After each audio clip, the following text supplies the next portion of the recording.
होली के त्योहार को हम रंगों और उत्साह से मनाते हैं। पर इस त्योहार से कुछ ऐसी भी भयानक चीजें जुड़ी है जिनका जिक्र करना भी डरावना लगता है। ये कहानी प्रीति की है। प्रीति अपनी लाइफ के एक बहुत ही अनोखे पड़ाव पर थी। अगले 2 महीने में वह एक बच्चे को जन्म देने वाली थी। प्रीति और उसका हस्बैंड शोभित गुड़गांव के एक फ्लैट में अकेले रहते थे।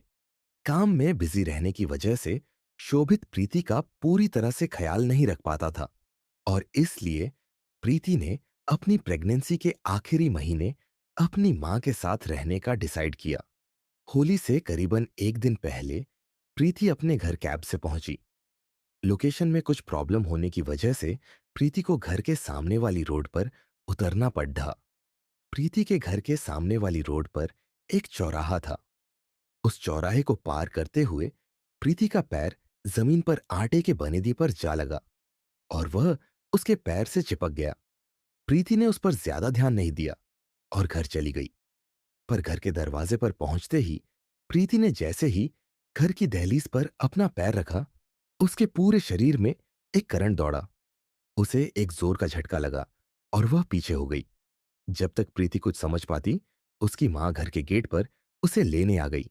अपनी मां को देखकर प्रीति बेहद खुश हो गई और वह उस झटके को नजरअंदाज करके उनके साथ अंदर चली गई। उसी रात को प्रीति वॉशरूम जाने के लिए रात में उठी। बेड से उठकर वह जैसे ही वॉशरूम की तरफ जाने लगी, उसको पीछे से किसी ने जोर से धक्का मारा। प्रीति उस धक्के से जमीन पर गिर गई और दर्द के मारे उसकी चीख निकल गई। घर में सभी लोग जाग गए। प्रीति ने जब यह बताया कि उसे किसी ने पीछे से धक्का मारा था, तो घर के सभी लोग चौंक उठे।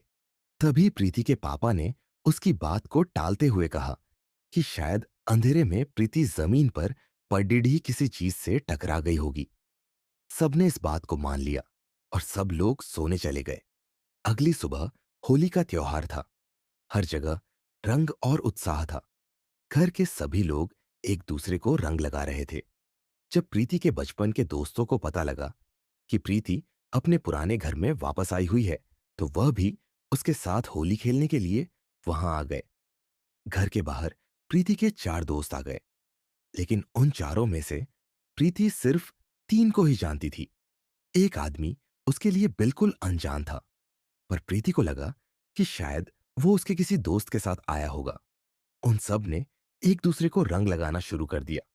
उसी मस्ती के बीच वह अजनबी भी प्रीति को रंग लगाने आ गया। प्रीति ने उसका नाम पूछा तो उसने कुछ नहीं बोला और सीधा प्रीति के गालों पर रंग लगाने लगा।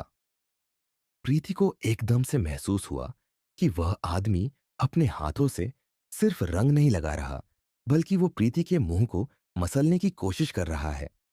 प्रीति ने गुस्से में उस आदमी को पीछे से धक्का मारा और जोर से चीखने लगी। उसके चेहरे पर बहुत तेज दर्द हो रहा था। सब लोग उसके पास इकट्ठा हो गए। प्रीति गुस्से में अपने दोस्तों से कहने लगी कि उनके साथ जो आदमी आया है, उसने प्रीति के साथ बदसलूकी की है। यह सुनकर सब दंग रह गए। तभी प्रीति के दोस्त रवि ने उससे पूछा कि वह किस आदमी की बात कर रही है। रवि ने बताया कि उनके साथ कोई चौथा आदमी नहीं था। यह सुनकर प्रीति सुन्न पर डीडीएच गई। उसे पूरा यकीन था कि उसने एक आदमी को वहां देखा था। प्रीति इधर उधर उसे ढूंढने लगी, पर वह आदमी उसे कहीं नहीं मिला। घर के बाहर अब इतना तमाशा बन चुका था कि प्रीति की मां उसे घर के अंदर ले गई। प्रीति बार बार पागलों की तरह उसी आदमी के बारे में बोले जा रही थी। प्रीति की मां ने उसे बिस्तर पर बिठाया और उसके लिए पानी लेने किचन में पहुंची। किचन तक जाते हुए प्रीति की मां के पास उसकी भतीजी श्रेया फोन लेकर आ गई और उन्हें एक वीडियो दिखाने लगी। वीडियो में जो उन्होंने देखा, उससे उनके होश उड़िड़िए गए। वह वीडियो बाहर हो रही होली सेलिब्रेशंस की थी और उस वीडियो में साफ साफ दिख रहा था कि प्रीति अकेली खड़ी हुई है और उसके गालों पर खुद से रंग लग रहा है। यह देखते ही प्रीति की मां भागती हुई प्रीति के कमरे में पहुंची, तो उन्होंने देखा कि प्रीति का शरीर बिस्तर के ऊपर हवा में तैर रहा है। यह देखकर प्रीति की मां बेहद घबरा उठी। वह समझ गई कि जरूर प्रीति के ऊपर कोई काला साया आ गया है। उन्होंने तुरंत शहर के जाने माने तांत्रिक को बुलवाया। जब वह तांत्रिक वहां पहुंचा तो प्रीति उसे देखकर गुस्से से चिल्ला उठी। प्रीति ने उसका गला पकड़ डीच लिया और किसी अजीब भाषा में कुछ पद पदाने लगी। तांत्रिक ने उसके ऊपर कुछ पाउडर जैसा फेंका, जिससे वह थोड़ी शांत हो गई और उसने तांत्रिक का गला छोड़ दे दिया। सब घर वालों ने उसे बेड से बांध दिया और फिर उस तांत्रिक ने अपनी झादी फूंक शुरू कर दी। जैसे जैसे तांत्रिक झादी फूंक कर रहा था, वैसे वैसे प्रीति दर्द में चिल्ला रही थी। तांत्रिक ने प्रीति की कुर्ती से थोड़ा सा कपड़ा फाड़ा और उसे जला दिया। अब जैसे जैसे वो कपड़ा जल रहा था, उसमें से नीला धुआं निकलने लगा और प्रीति के चीखने की आवाजें और तेज हो गई।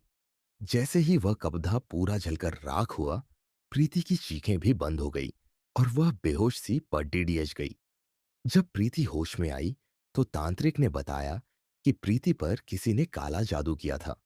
उन्होंने बताया कि होली के समय पूरे साल की सबसे शक्तिशाली पूर्णिमा की रात होती है और इस समय में बच्चों और प्रेग्नेंट औरतों को सबसे ज्यादा खतरा होता है।